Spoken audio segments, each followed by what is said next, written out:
Land your dream job or client by creating a show-stopping portfolio website. And the best part?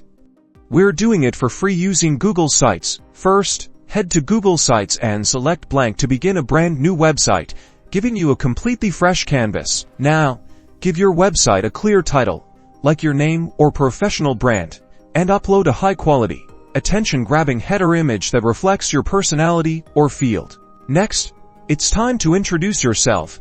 Click Insert, then Text box and craft a compelling About Me section highlighting your skills, experience, and what makes you unique. Now comes the crucial part, showcasing your work.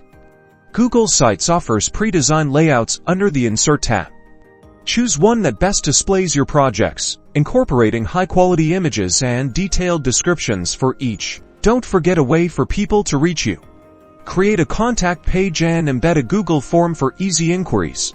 This makes it simple for potential clients or employers to get in touch.